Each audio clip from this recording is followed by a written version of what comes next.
Hello friends, कैसे हैं आप लोग। आशा करता हूँ कि आप सभी अच्छे होंगे। आपकी तैयारी बेस्ट चल रही होगी। आज मैं आपके सामने एक बेस्ट ऑडियो लेक्चर लाया हूँ, जो कि है आपका मॉडर्न जो हिस्ट्री है घटना चक्र का, उन सब का कंपाइलेशन। क्योंकि आप जानते हैं कि इतनी मोटी पुस्तक है कि उसको एग्ज़ाम के लास्ट टाइम पढ़ पाना संभव नहीं है। तो इसके लिए मैं एक अच्छे से आपका रिवीजन हो सके, इसके लिए मैंने क्या किया है कि उन सारे बुक्स को अच्छे से डीप स्टडी किया है, और उसके बाद उसके जो जो इम्पोर्टेंट पॉइंट्स है, तो जितने भी क्वेश्चंस हैं उनको वन लाइनर के फॉर्मेट में मैंने अपने एक नोट्स बनाए स्पेशल। और ये नोट्स लगभग 50-60 पेज के आसपास है। तो और इसीलिए इसीलिए मैं आपको ऑडियो लेक्चर में दे रहा हूँ, ताकि लास्ट टाइम आप इसे रिवीजन कर सकें, क्योंकि एग्ज़ाम में बहुत कम समय बचा हुआ है। तो आप जहाँ भी रहें, चलते फिरते आप इसको रिवाइज कर सकते हैं। इसीलिए मैंने इसको ऑडियो बनाने का फैसला लिया है।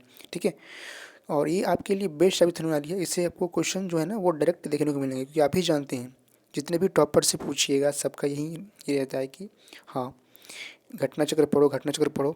तो अब लास्ट टाइम में आप उतनी मोटी बुक को नहीं पढ़ सकते हैं।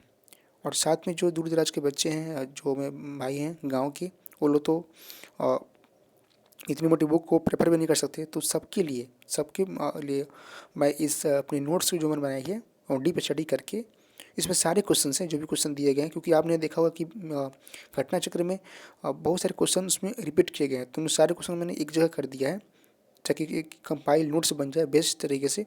और उसी नोट्स से मैं आपको ऑडियो के फॉर्मेट में एक बहुत अच्छा कंटेंट प्रोवाइड कर रहा हूँ, जो आपको रिवीजन में बहुत अधिक मददगार साबित होगी। और इससे क्वेश्चन डायरेक्ट आपको एग्जाम में देखने को मिलेंगे। ठीक है, तो चलिए इसको मैं शुरू करता हूँ। इसको हम शुरू करेंगे यूरोपीय कम्युनिज्म का आगमन से लेकर। ये चूँकि लंबा एक 60 पेज का नोट्स है, तो इसको मैं 2 पार्ट्स में लाऊंगा। ये पार्ट नंबर 1 है। चलिए आप इसे सुनिए, एंजॉय कीजिए। और जो कि चूँकि आपके लिए दोस्तों मैंने इतना सारी मेहनत की है, लगभग मतलब इस नोट्स को बनाने में मुझे कम से कम 25 दिन लगे हैं। तो इसलिए आपसे एक रिक्वेस्ट है कि यदि आपको ये ऑडियो पसंद आए, इसका कंटेंट अच्छा लगे, तो प्लीज़ मेरे चैनल को सब्सक्राइब जरूर कीजिएगा। बस एक छोटा सा आपसे एक रिक्वेस्ट है, एक एक मेरी ख्वाहिश है। ठीक है, और मुझे पता है कि इस सारे कंटेंट इसमें का वही है जो कि एग्ज़ाम ओरिएंटेड है, क्योंकि इससे क्वेश्चन डायरेक्ट एग्जाम बनते हैं। तो चलिए आप देरी ना करते हुए इसको हम शुरू करते हैं। सो लाइए, इसमें आपको प्रति कंपनियों का क्रम याद रखना है। जैसे सबसे पहले कौन आया था, पुर्तगाली आया था, उसके बाद डच, उसके बाद अंग्रेज, उसके बाद डेन, उसके बाद फ्रांसीसी। ठीक है, पुर्तगाली कब आया था, 1498 में। डच आया था 1602 में। अंग्रेज आया था 1600 में। और डेन आया था 1616 में। और जो फ्रांसीसी थे वो कब आए थे, 1664 में। उसके बाद याद रखना है कि जो ऑस्ट्रेलिया का नामकरण किसने किया था, कैप्टन कुक ने, जो ब्रिटेन का था। और हॉलैंड का तस्मान, और यूएसए का कोलंबस ने, जो कि स्पेन का था। आपको याद रखना है। उसके बाद से जो ब्लू वाटर पॉलिसी किसने दी थी, वो दी थी फ्रांसिस्को डी अल्मीडा। आपको याद रखना है। ठीक है, और ये पुर्तगाली का प्रथम वायसराय भी था। इसका वास्तविक नाम क्या था, इसका वास्तविक नाम था अल्बुकर्क। आपको याद रखना है। और पुर्तगालियों ने लूटपाट का पहला अड्डा कहाँ बनाया था, हुगली में। आपको याद रखना है। आधुनिक भारत का पहला नगर निगम कौन है, मद्रास। आपको याद रखना है। व्यापार हेतु संयुक्त पूंजी सबसे पहले किसने शुरुआत की, डचों ने, डच कंपनी ने। भारत में व्यापार का पहला अधिकार किसे दिया गया, तो वो दिया गया था लिवेंट कंपनी को। और दोस्तों ये जो लिवेंट कंपनी है, इसी का नाम आगे चल के बदल के क्या कर दिया गया, वो कर दिया गया ईस्ट इंडिया कंपनी। ठीक है, और ईस्ट इंडिया कंपनी के गठन का टाइम जो है ना, जब गठन हुआ था उसमें भारत के बादशाह कौन थे, तो वो थे अकबर। आपको याद रखना है। थॉमस बेस्ट ने पुर्तगालियों को हराया था कहाँ पर, तो हराया था शिवालवी जगह पर 1613 ईस्वी में। अंग्रेजों को बम्बई मिला था कहाँ से, तो पुर्तगालियों से। आपको पता होगा कि पुर्तगाली से उनका आगे चल के शादी होता है उनकी बेटी से, तो उनको बम्बई जो है उसमें दहेज मिलता है। ठीक है, तो आपको याद रखना है। सर जॉन चाइल्ड हैं, उसको निष्कासित किया था किसने, औरंगजेब ने। आपको याद रखना है, किसने किया था, औरंगजेब ने किया था। अब आते हैं आगे, बात करते हैं कर्नाटक का युद्ध का। तो देखिए ये कहाँ हुआ था, तो ये हुआ था अंग्रेजों और फ्रांस के बीच में हुआ था। और इसमें पहला जो हुआ था युद्ध, वो था 1746 से 1748 के बीच में। और इसका जो, क्योंकि यहाँ पे फ्रांस की जहाज़ पर ना कब्जा कर लिया था अंग्रेजों ने, इसीलिए ये युद्ध हुआ था। और इसको समाप्त किया गया एक्स ला चैपल के संधि द्वारा। ठीक है, कौन संधि था, एक्स ला चैपेल, आपको याद रखना है। जो दूसरा युद्ध था वो हुआ था 1749 से 1754 के बीच में, और ये युद्ध कैसा रहा, ये अनिर्णायक रहा। तीसरा पेरिस का संधि जो द्वारा खत्म हुआ, ठीक है। जो युद्ध हुआ था, ये कब हुआ तीसरा युद्ध, वो था 1758 से 63 के बीच में, आपको याद रखना है। चलिए आगे बढ़ते हैं। आपकी बात करूँ तो जो मेरा फ्रांसीसी का जो पहला कारखाना था फ्रांसीसी कंपनी का, वो कहाँ खोला गया था, जो खोला गया था सूरत में, आपको याद रखना है। उसका जो हमारी फ्रांसीसी ईस्ट इंडिया कंपनी है, उसके संस्थापक कौन थे, कॉल्बर्ट। कौन थे, कॉल्बर्ट। और उसकी स्थापना किसने किया था, लुई 14वां। किसने किया, लुई 14वां, आपको याद रखना है। उसके बाद डचों ने अपनी पहली फैक्ट्री कहाँ बनाई थी, तो पटना में। कब, ये पटना में कब बनाई थी, तो 1632 में, आपको याद रखना है 1632 में, ठीक है। चलिए आगे बढ़ते हैं। उसके बाद जो फ्रेंच थे उसने कहाँ बनाया था, तो पांडिचेरी में। और पुर्तगीज कहाँ बनाए ने, तो गोवा में बनाया था लो। और जो डेनिश थे वो ट्रोन के बाहर, आपको याद रखना है। जो डच थे वो कहाँ बनाए थे पहले, तो मद्रास में बनाया था लो। उस वजह से डच द्वारा स्थापित कुछ केंद्र थे, आपको याद रखना है। नागपट्टनम, चीनसूरा, मछलीपट्टनम, सूरत, भरूच, आगरा, कोचीन, अहमदाबाद, पटना। इन सारी जगह पर डचों ने अपना केंद्र स्थापित किया था, ठीक है। आगे बात करते हैं। जो एक नाम आता है टीबी मैकाले का, जिन्होंने कहा था कि कंपनी एक असंगति ही है, वहाँ सब कुछ, उसने कहा था कि कंपनी एक असंगति है, वहाँ सब कुछ असंगति ही है। क्वेश्चन पूछा कि ये किसने कहा था, तो ये कहा था टीबी मैकाले ने। और इन्हीं को हम लोग क्या कहते हैं, लॉ कमीशन के प्रधान कहते हैं। और द इंडियन पेनल कोड की ग्रंथ है, इसको किसने लिखा था, तो इन्हें लिखा था। इनका नाम क्या है, TB Macaulay. Very very important, आपको याद रखना है, टीबी मैकाले। इसमें जितने भी क्वेश्चन हैं घटना चक्र में, वो सारे question UP PCS, JPSC, BPSC, ठीक है, इन तीन चार जो पीसीएस है उन सारे क्वेश्चन पूछे गए हैं, उन सबका कलेक्शन है, ठीक है। अगर आपने पढ़ा होगा तो आपको याद होगा, जो मैं क्वेश्चन करा रहा हूँ वो सारे क्वेश्चन उसमें हैं। चलिए आगे बढ़ते हैं। अगला है कि जो प्लासी का आपको याद रखना है, जो प्लासी का युद्ध हुआ था वो हुआ था वेस्ट बंगाल में, जो भागीरथी नदी किनारे है। क्योंकि कभी बार पूछ लेता है कि कौन सी नदी थी, तो आपको याद रखना है कि वो कौन नदी थी, वो नदी थी भागीरथी नदी। चलिए आगे बढ़ते हैं। उसके बाद जो अलीवर्दी खां था, उसने यूरोपियों की तुलना मक्खी से किया था, आपको याद रखना है। तुलना किसे किया था, मक्खी से किया था। और उसी ने कहा था, किसने, तो अलवर्दी खान ने क्या कहा था कि बोला था कि यूरोपीय कंपनियों को लेकर बोला था कि यदि उन्हें न छेड़ा जाए तो वे सह देंगी, अगर उसे छेड़ दिया जाए तो काट काट कर मार डालेंगी। तो बहुत ही इंपॉर्टेंट स्टेटमेंट है जो किसने दिया था, अलवर्दी खान ने, याद रखना है। आगे बढ़ते हैं। मुगल सम्राट द्वारा नियुक्त अंतिम गवर्नर कौन था, वो था मुर्शिद कुली खान, आपको याद रखना है। और आगे बढ़ते हैं कि जो ब्रिटिश की फर्स्ट निर्णायक सैन्य सफलता थी वो कौन थी, प्लासी युद्ध, जो कब हुआ था, 23 जून 1757, आपको याद रखना है। आगे बढ़ते हैं। रॉबर्ट क्लाइव जो है, इसको कहा जाता है स्वर्ग से उत्पन्न सेनानायक, अब याद रखना है। क्वेश्चन पूछेगा कि स्वर्ग से उत्पन्न सेनानायक किसे कहा जाता है, तो रॉबर्ट क्लाइव कहा जाता है, ठीक है। और आगे बढ़ते हैं। बक्सर का युद्ध कब हुआ था, तो 22 अक्टूबर 1764 को हुआ था। और उसमें उसमें जो दिल्ली का शासक था शाह आलम द्वितीय, उसने दीवानी दी किसको, तो कब दी थी, 2 अगस्त 1765 को, अंग्रेजों को दी थी दीवानी, को याद रखना है। बंगाल के नवाब कौन थे, मीर जाफर थे उस समय। आगे बढ़ते हैं। जो नाम है मुर्शिदाबाद, उसका उपदीवान किससे बनाया गया, मोहम्मद रजा खान, ठीक है। ब्रिटिश सबसे पहले किस जनजाति से सर्वाधिक बाद में संपर्क किए थे, तो किए थे खासी जनजाति से। किससे, खासी जनजाति से, आपको याद रखना है। आगे बढ़ते हैं। इसमें कुछ युद्ध के क्रम है, आपको याद रखना है। जैसे अंबर का युद्ध कब हुआ था, 1749 में। प्लासी का युद्ध कब हुआ था, 1757 में। और वांडीवास 1760 और बक्सर 1764, ठीक है। आगे बढ़ते हैं। जो एक सिख शासक थे, इनका जो अंतिम थे उनका नाम था दिलीप सिंह, ठीक है। सिख शासक के अंतिम शासक थे। उनका मृत्यु कहाँ हुआ था, इंग्लैंड में, ठीक है। तब याद रखना है कि उनका दाह संस्कार इंग्लैंड में हुआ था, ठीक है। चलिए आगे बढ़ते हैं। प्रथम आंग्ल मैसूर युद्ध, ठीक है। प्रथम आंग्ल मैसूर युद्ध कब हुआ था, 1766 से 69 में। और इसमें हैदर अली विजयी हुआ था, याद रखना आपको, हैदर अली इसमें विजयी हुआ था। और डिंडीगुल मैसूर में एक आधुनिक शस्त्रागार किसने खोला था, हैदर अली ने खोला था। कब, 1755 ईस्वी में। हैदर अली को पेट्रोनोवा युद्ध में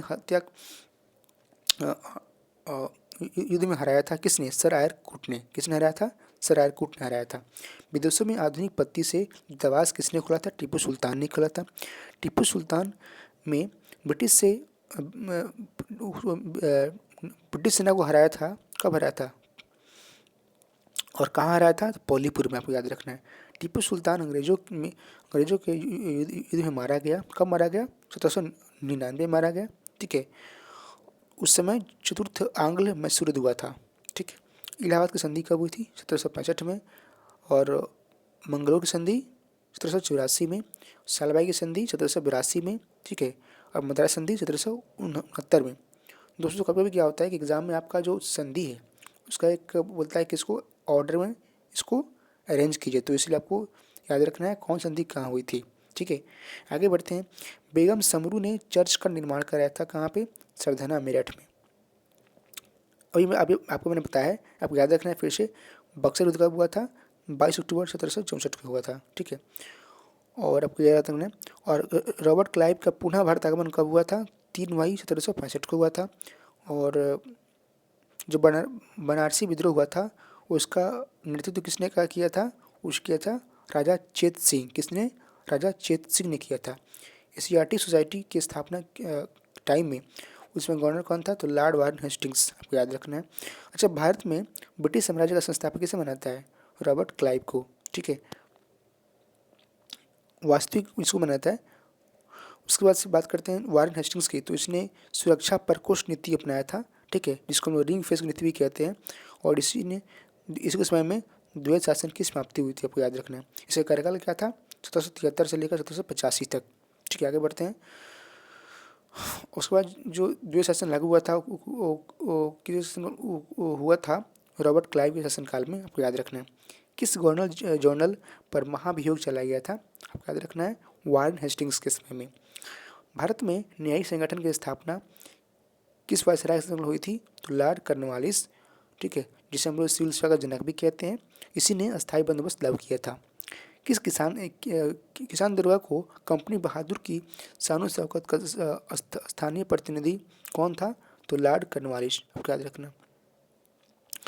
लॉर्ड वेलेस्ली ने सहायक संधि व्यवस्था शुरू की थी। इसका मेन मोटो क्या था? कि भारत को नेपोलियन के खतरों से बचाना और दूसरे के खर्च पे बड़ी सेना बनाए रखना। ठीक है, आपको दोनों पॉइंट्स याद रखना है, एग्जाम में क्वेश्चन पूछा चुका है। लॉर्ड वेलेस्ली की सहायक संधि को स्वीकार करने वाला पहला मराठा कौन था? पेशवा बाजीराव द्वितीय। और 1802 की जो संधि हुई थी उसका नाम था बसीन की संधि। उस पर हस्ताक्षर किसने किया था? तो अंग्रेजों ने प्लस बाजीराव द्वितीय ने। आपको इसको याद रखना है, वेरी वेरी इंपॉर्टेंट पॉइंट। आगे बढ़ते हैं। इस सहायक संधि को स्वीकार करने वाला पहला शासक कौन था? अवध का नवाब। ठीक है, अच्छा, इसको और लोग भी इसको एक्सेप्ट किए थे, जैसे आपको हैदराबाद हो गया, मुंगेर हो गया, तंजौर हो गया, अवध, पेशवा। ठीक है, भोसले, सिंधिया, इंदौर, जयपुर, मछेरी, बूंदी और भरतपुर, सबका याद रखना है। सहायक संधि एक्सेप्ट करने वाला प्रथम भारतीय देशी शासक कौन था? तो हैदराबाद के निजाम।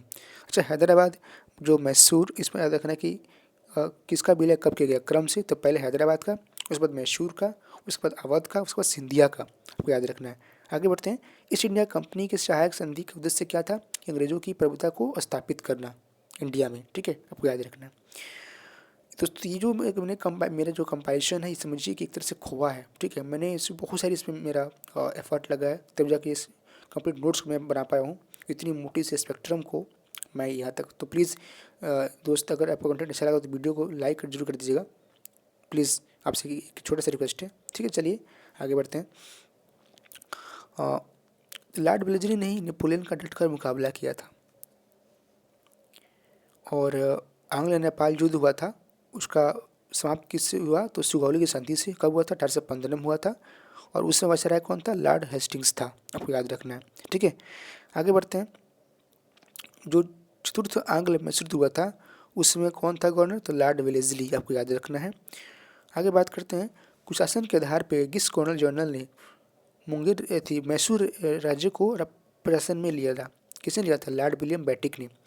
आगे बढ़ते हैं। तृतीय आंग्ल मैसूर युद्ध हुआ था, उसमें वायसराय कौन था? Lord Cornwallis. ठगों के दमन में संबंध कौन था? कैप्टन स्लीमैन, आपको याद रखना है। दोस्तों ये मैंने जो कि एक वन लाइनर के फॉर्मेट में है, तो इसीलिए इसमें थोड़ा सा फास्ट चल रहा हूँ। और बाकी अगर आप इसको बार बार सुनेंगे तो एक से दो बार में आपको पूरा तरह से याद हो जाएगा। ठीक है, चलिए। लॉर्ड डलहौजी द्वारा अवध का अंग्रेजी राज्य में विलय नीति हुआ था। इसमें आपको और भी थे, जैसे आपको कर्म याद रखना है, कर्म पूछता है एग्जाम में।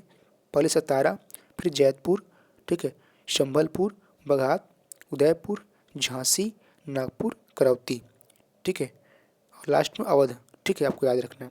जैसे क्रम आपको याद रखना है, एग्जाम में बहुत ज़्यादा क्रम पूछता है। ठीक है, चलिए।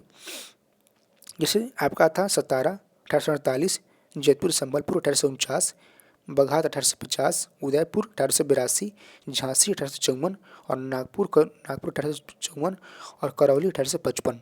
आगे बढ़ते हैं। ब्रिटिश द्वारा कुशासन का बहानों का जिसमें किया था कि उसको बहाना देकर किस राज्य का शासक हटा दिया गया, अवध का। ठीक है, और रेलवे का जनक किसका मानता है? रेलवे का जनक लॉर्ड डलहौजी को याद रखना है।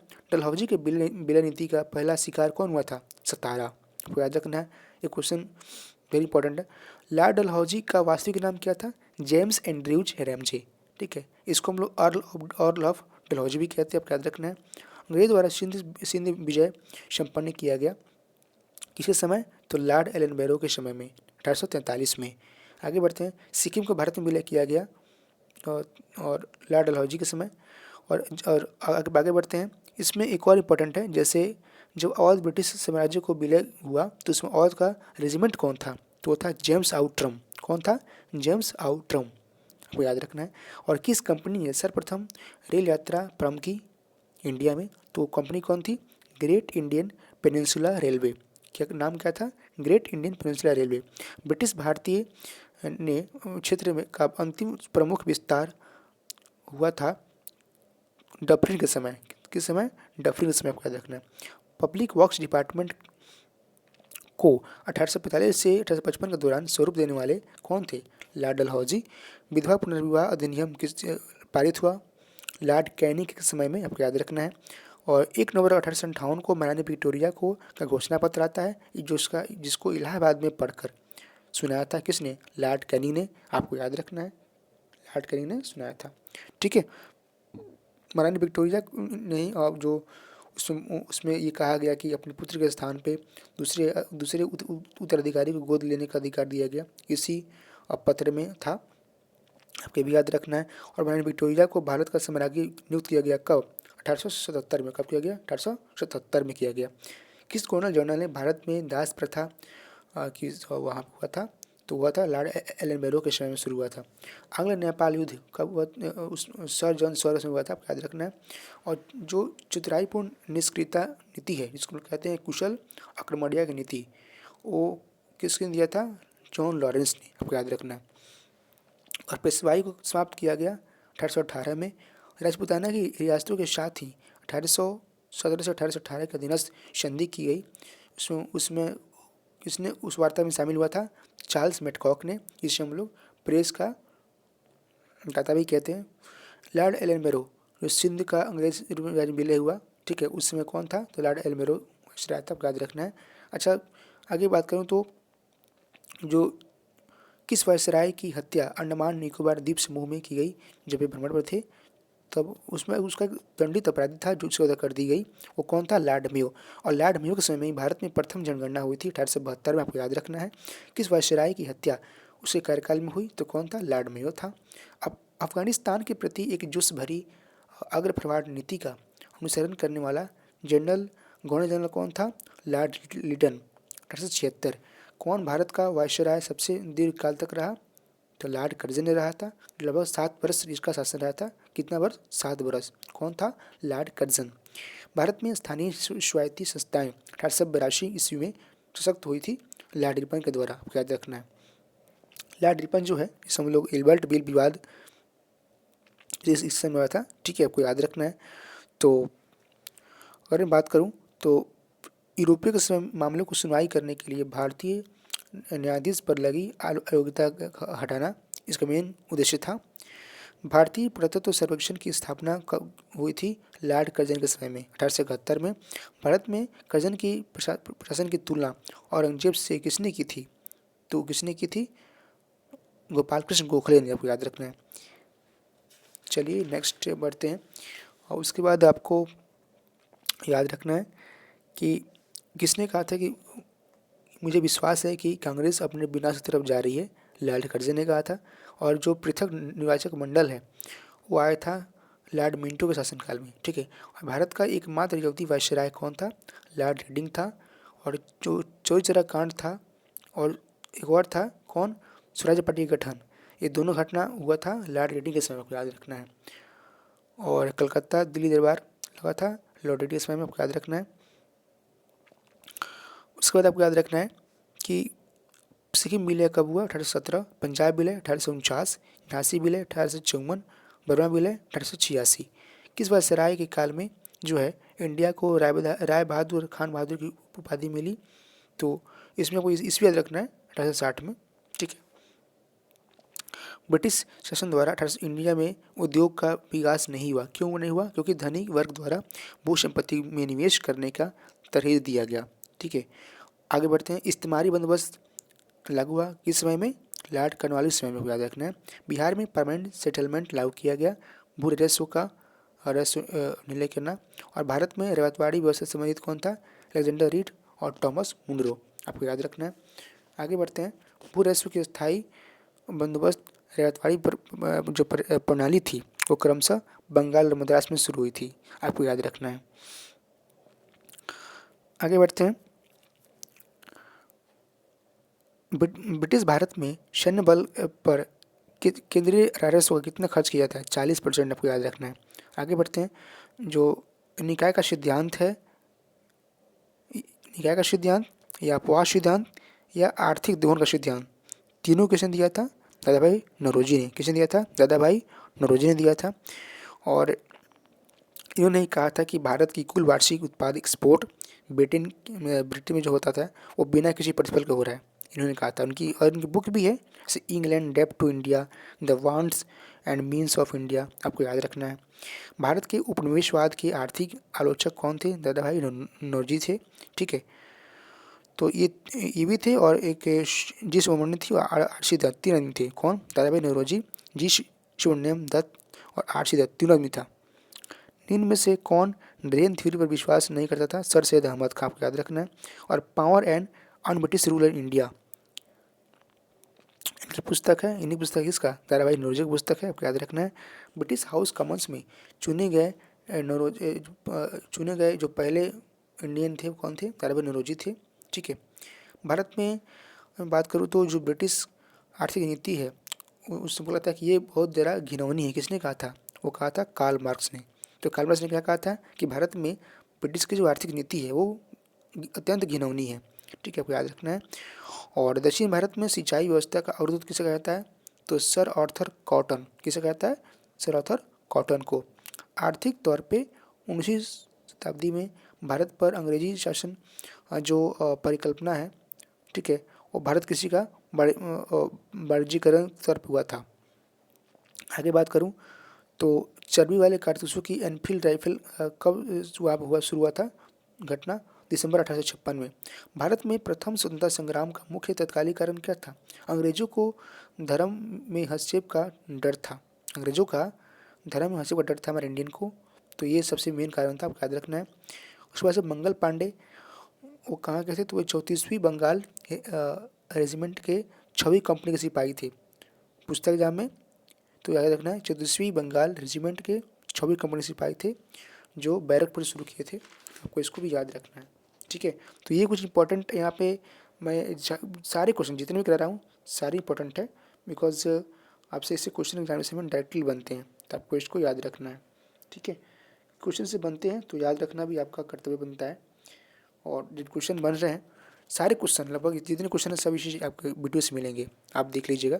ये भी आपको यूट्यूब पर ही रहेगा। एग्जाम के बाद आपको इसे मैच कीजिएगा कितने क्वेश्चन है मेरे एक पेपर मिले थे। चलिए आगे बढ़ता हूँ। और नेक्स्ट है आपका 1857 का जो विद्रोह हुआ था, ठीक है, उसके दौरान बहादुर शाह को साहब ए आलम बहादुर सिपाही किसने दी थी? खिताब किसने दिया था? बख्त खान ने दिया था, ठीक है। 1857 के में लंदन में प्रकाशित टाइम्स के संवाददाता कौन थे? W H Russell. और इन्होंने कहा था, इसमें कहा गया था इस पत्र में, उत्तर भारत में गोरे आदमी को गाड़ी या कोई भी गोरे आदमी गाड़ी को कोई भी फ्रेंडली नज़र से नहीं देखता था, ये कहा गया था, याद रखना है। उसके बाद बात करूँ तो जो 1857 की क्रांति है वो शुरू हुई थी कहाँ से, मेरठ से, आपको याद रखना है। और लखनऊ में उसका किसने किया नेतृत्व, तो किया था बेगम ऑफ अवध, बेगम हजरत महल, ठीक है, आपको याद रखना है। फिर बात करूँ तो 1857 की स्वतंत्रता से संबंधित पहली घटना कौन थी, सैनिकों ने दिल्ली लाल किले पर पहुंचना, आपको याद रखना है, ठीक है। अच्छा, ये जो संग्राम हुआ था उसका प्रतीक क्या था, तो वो था कमल रोटी, कमल रोटी, आपको याद रखना है, ठीक है। और जो इसमें बहुत इंपॉर्टेंट लड़ाई लड़ी वीरांगना लक्ष्मीबाई, जिनका मूल नाम क्या था, मणिकर्णिका, ठीक है। और इनका जन्म हुआ था 19 नवंबर 1835 को वाराणसी में। उनकी समाधि कहाँ पे है, ग्वालियर में। और इनका अंतिम युद्ध लड़ा गया किससे, हीरो से, किससे, हीरोज से। 1857 के संघर्ष में भाग लेने वाली सिपाही मैक्सिमम कहाँ के थे, और से थे, आपको याद रखना है। और नाना साहब का कमांडर इन चीफ कौन था, तात्या टोपे, आपको याद रखना है, ठीक है। और पटना में 1857 के जो संग्राम हुआ था उसका नेतृत्व किसने किया था, तो पटना में जो बात करूं तो राजपूत कुंवर सिंह ने, ठीक है। और असम में इसका किसने किया नेतृत्व, तो किया था दीवान मणिराम दत्त, किसने किया था, दीवान मणिराम दत्त। आगे बढ़ते हैं।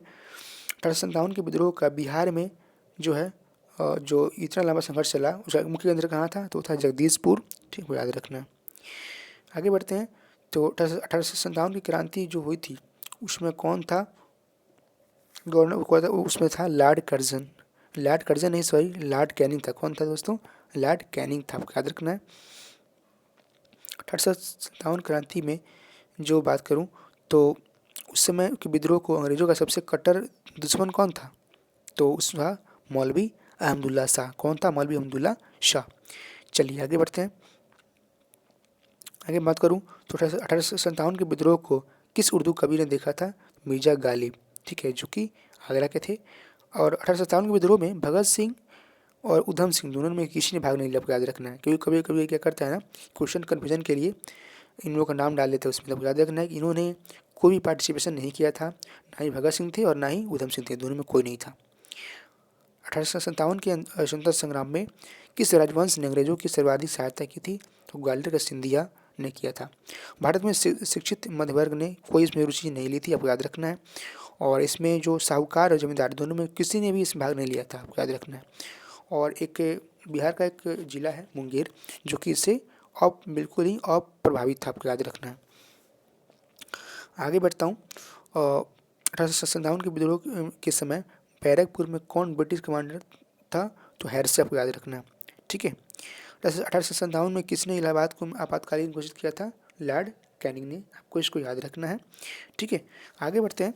1857 की विद्रोह जो फेल हो गया था तो उसमें क्या कारण था, वो था कि सामान्य योजना की कमी थी और प्लस जो केंद्रीय संगठन था उसका कमी था। आप देखना होगा कि काफ़ी सारे जो हमारे इंडिया के जो राजा थे तो उन्होंने भी अंग्रेजों का सहायता किया था, तो इसलिए भी हमारे जो केंद्रीय जो संगठन थे उसमें कमी हो गई, तो इसीलिए हम लोग उसको हम लोग फेल मानते हैं। 1857 के विद्रोह को दबाने में सफल रहे क्योंकि स्थानीय शासक थे उन्होंने क्रांतिकारी का साथ नहीं दिया था, आपको याद रखना है। ब्रिटिश अधिकारी जो है वो लखनऊ में अपना जीवन खोया था, उनका नाम क्या था, तीन लोग थे जिन्होंने लखनऊ में उनकी मृत्यु हुई थी, जनरल नील, एमजी हैवलॉक और सर हेनरी लॉरेंस। नाम याद रखिए, बहुत जरूरी नाम याद रखना। जनरल नील, फिर से बोलिए, general Neill, MG Havelock, sir Henry Lawrence, ठीक है। और 1857 के विद्रोह को एक षड्यंत्र कर किसने संज्ञा दी थी, sir James Outram plus W Taylor, ठीक है, आपको याद रखना है। और ब्रिटिश सरकार ने कहा था कि ये 1857 जो है उस स्वतंत्रता संग्राम की पहली लड़ाई है, आपको याद रखना है, ये भी वेरी इंपॉर्टेंट है। आगे बात करते हैं। ये प्राचीन स्वाधीनता आंदोलन जो भारतीय के जो हुआ था आंदोलन, उसको इसका जो सरकारी इतिहासकार था कौन था, एस.एन. सेन, ठीक है, आपको याद रखना है। आगे बात करता हूँ। भारतीय भाषा में 1857 के विप्लव को सबसे पहले लिखने वाला प्रथम भारतीय कौन था, सर सैयद अहमद खां। कौन था, सैयद अहमद खां, आपको याद रखना है, ठीक है। और तथा कथित प्रथम स्वतंत्रता संग्राम न तो प्रथम न राष्ट्रीय और न ही स्वतंत्रता संग्राम था, किसने कहा था स्टेटमेंट को, उसको कहा था आरसी मजूमदार। किसने कहा था? आरसी मजूमदार ने कहा था। आपको याद रखना है। आगे बढ़ते हैं। 19वीं शताब्दी के मध्य में भारतीय राष्ट्रवाद भ्रूणावस्था में थी। इस तथ्य को स्वीकार करने वाले इतिहासकार कौन थे? डॉक्टर आरसी मजूमदार और डॉक्टर अशोक सेन। आपको याद रखना है, ठीक है। और इस एक चीज़ इम्पोर्टेंट हुआ था, जो 1857 का विद्रोह हुआ, उसके बाद ईस्ट इंडिया की जो बागडोर थी वो अंग्रेजों के हाथ में चली गई। आपको याद रखना है। उसके बाद बात करूँ तो कौन आयोग 1857 के विद्रोह के दमन के बाद भारतीय फौज के 9 संगठन से संबंधित है? तो पीला आयोग। कौन था पीला आयोग? इसमें एक ये प्रधान था कि जो यूरोपीय और इंडियन सेना होगी, तो यूरोपीय 1 रहेगा तो इंडियन सेना 2 रहेगी, तो 1:2। इसका रेशियो याद रखना है, एग्जाम पूछता है। चलिए आगे बढ़ते हैं।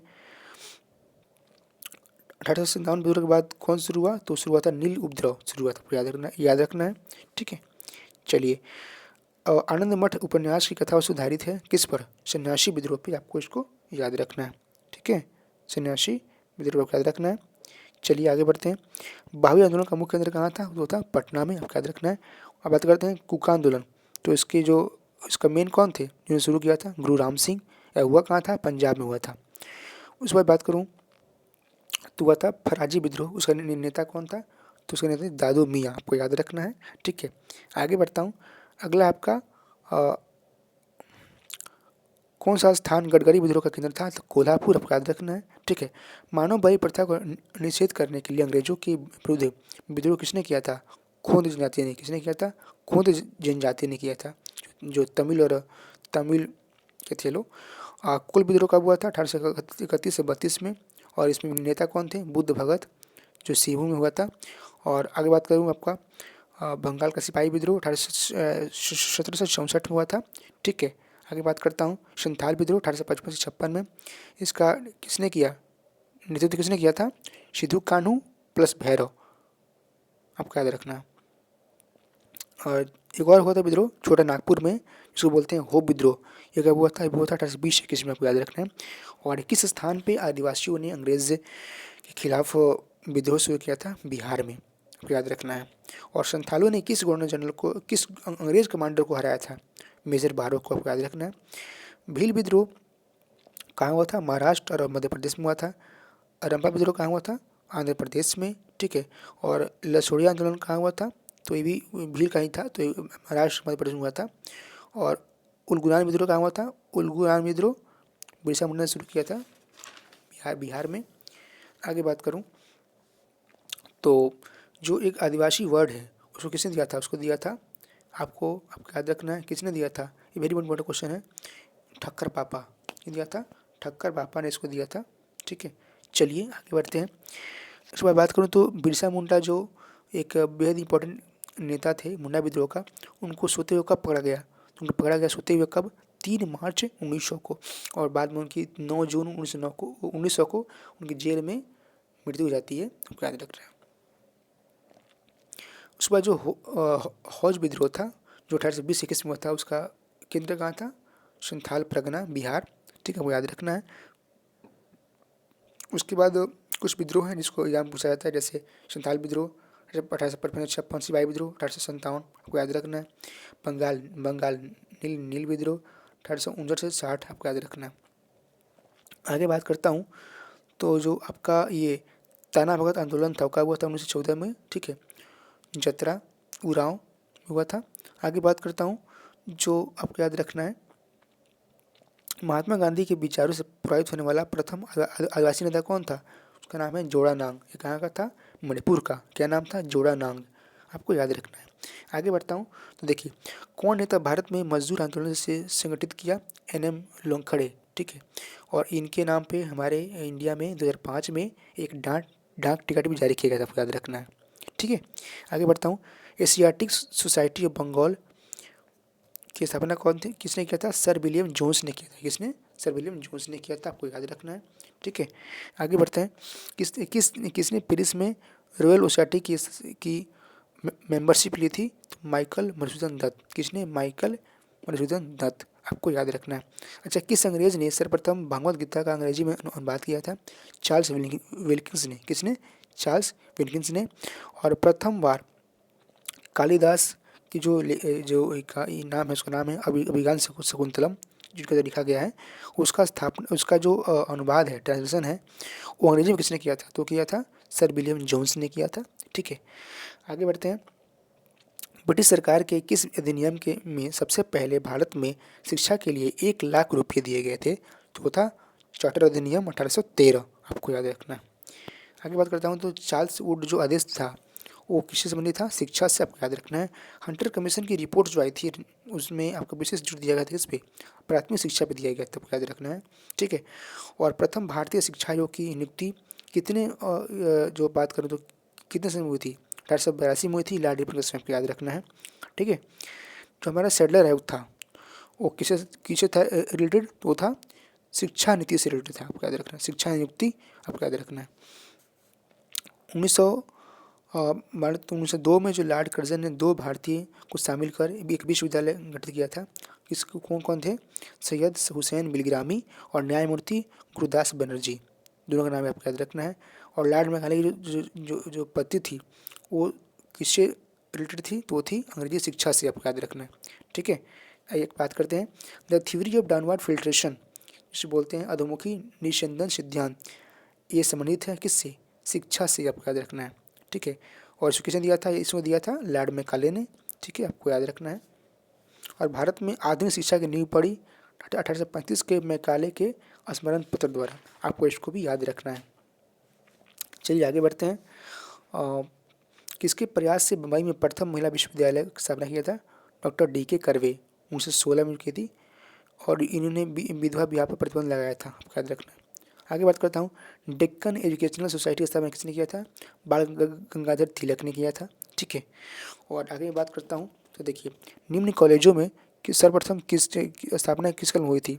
तो देखिए, सबसे पहले बात करूँ तो हिंदू कॉलेज का स्थापना हुआ था कलकत्ता में, आपको इसको याद रखना है। मोहम्मडन एंग्लो ओरिएंटल कॉलेज की अलीगढ़ की स्थापना कब हुई थी? 1875 में। ठीक है, लॉर्ड वेलेस्ली द्वारा 10 जुलाई 1800 को फोर्ट विलियम कॉलेज की स्थापना उसका शासन होती है, आपको याद रखना है।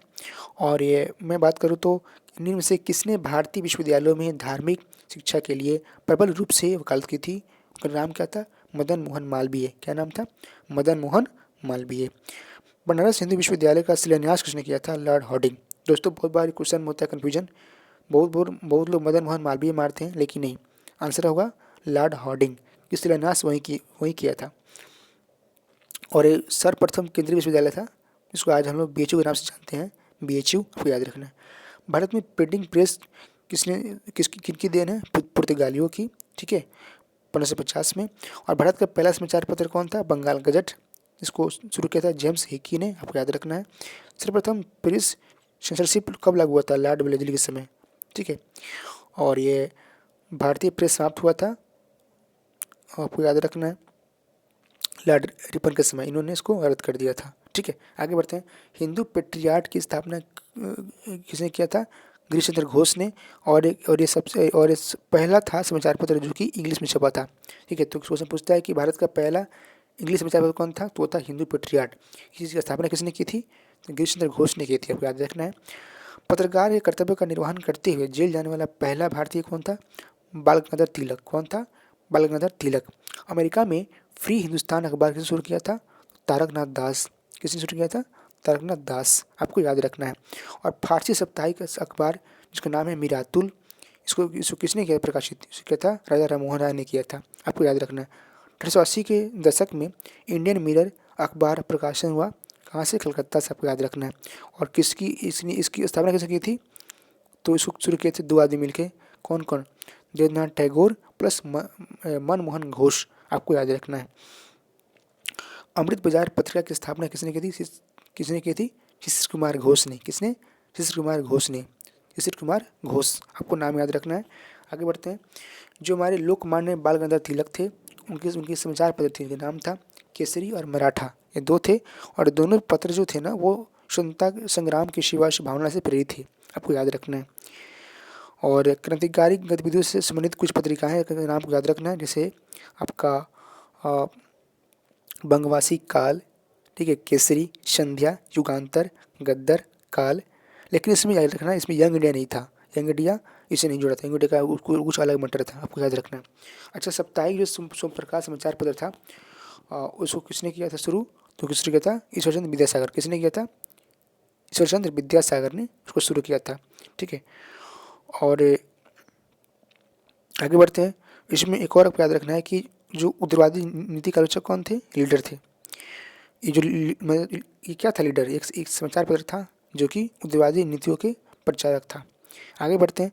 इंडियन ओपिनियन के संपादक कौन थे? प्रथम संपादक, तो आपको याद रखना है मनसुख लाल नागर। मनसुख लाल नागर आपको याद रखना है। आगे बढ़ते हैं। तो महात्मा गांधी की एक बहुत ही इंपॉर्टेंट एक पत्रिका है जो कि साउथ अफ्रीका में छपती थी, का नाम है द इंडियन ओपिनियन। इसकी लैंग्वेज क्या थी? तो ये देखिए, याद रखना है आपको, ये 3 लैंग्वेज में छपती थी। कौन कौन? अंग्रेजी, तमिल और गुजराती, आपको याद रखना है। एक एक एक सप्ताह के रूप में जो यंग इंडिया का शुभारंभ किया गया, सप्ताह के रूप में होम रूल पार्टी में शुरू किया गया था इसको, आपको इसको याद रखना है। आगे बढ़ते हैं। तो नील आंदोलन का जमकर समर्थन करने वाला इस पत्र कौन था? हिंदू पेट्रियाट था। इसके संपादक कौन थे? हरिश्चंद्र मुखर्जी, आपको याद रखना है। ठीक है, और वंदे मातरम को शक्ति था अरविंद घोष ने, आपको इसको भी याद रखना है। आगे कुछ इम्पोर्टेंट अखबार इसका नाम याद रखना है, जैसे भारत मित्र हिंदी में छपती थी, प्रजा मित्र गुजराती में, ठीक है, नायक बंगाली में, ठीक है, और अंग्रेजी पत्र इंडिपेंडेंट जुड़ा था मोतीलाल नेहरू से, आपको याद रखना है। ठीक है, आपको इसको भी याद रखना है। और किसका प्रकाशन पटना से होता था? पटना से होता था किसका? एक था पत्र जिसका नाम था पत्र का इंडियन नेशनल, तो इसका होता था पटना से।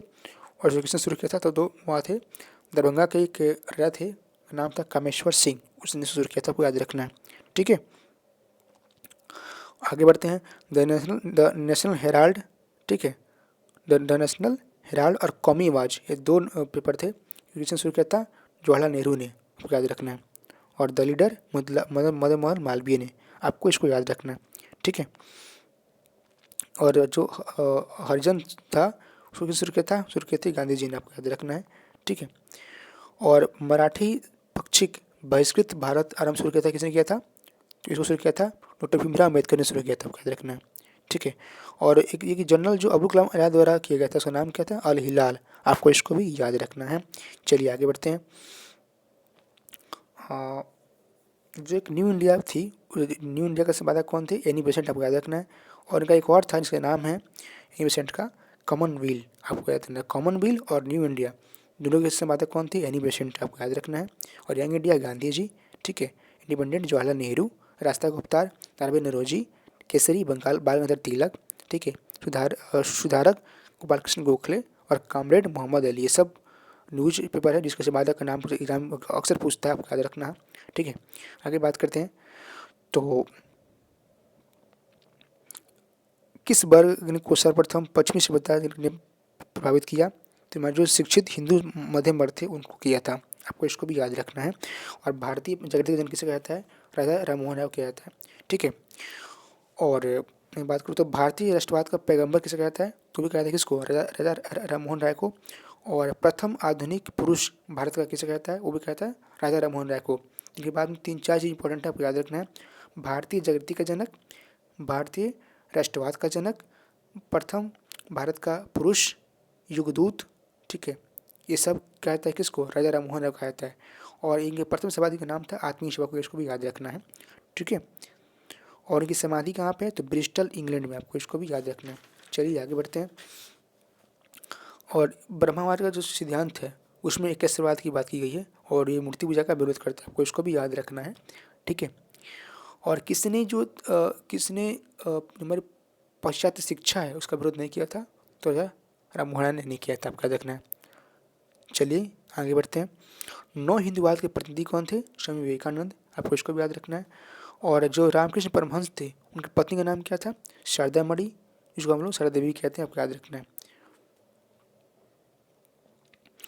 आगे बढ़ते हैं। ईश्वर के सोचने के लिए मेरे पास वक्त नहीं है क्योंकि मुझे धरती पर ढेर सारा काम करना है, ये किसने कहा था? ये कहा था ईश्वर चंद्र विद्यासागर ने, आपको याद रखना है। ठीक है, आगे बढ़ते हैं।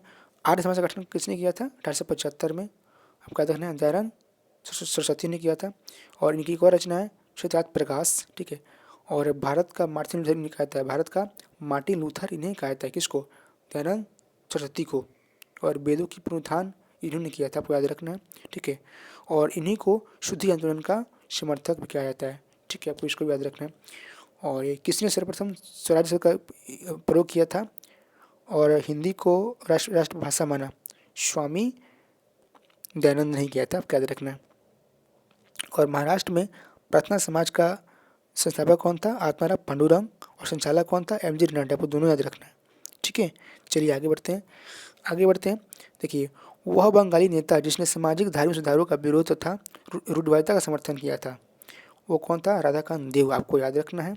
ठीक है, और महाराष्ट्र के किस सुधारक को लोकहितवादी कहा जाता है? किसे कहता है? गोपाल हरि देशमुख। किसे? गोपाल हरि देशमुख कहा जाता है। आगे बात करूँ तो देखिए, the age of consent act पारित हुआ था कब? 1891 में। आपको इसको याद रखना है। और महादेव गोविंद रनाडे ने बहु विवाह, बाल विवाह, कुलीनवाद जैसी कुप्रथाओं का इंडिया के लिए प्रयास किए थे, आपको याद रखना है। ठीक है, और सर्वेंट्स ऑफ इंडिया सोसाइटी की स्थापना किसने की थी?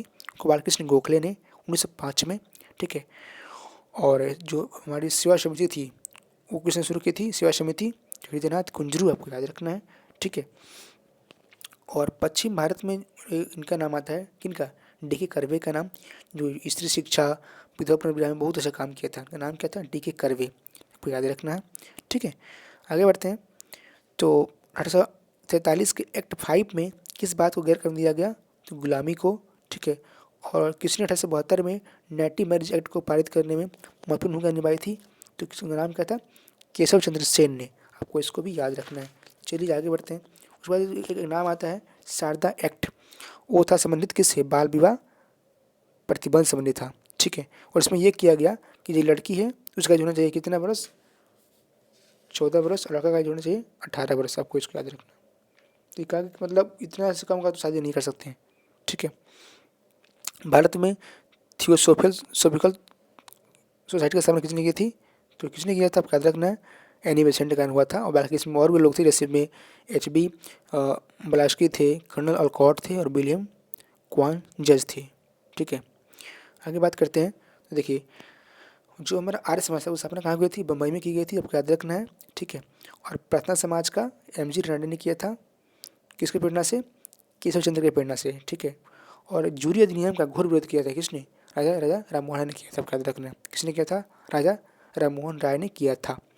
मोहम्मदन एंग्लो ओरिएंटल कॉलेज की स्थापना किसने की थी? सर सैयद अहमद खान ने किया था। आपको याद रखना है।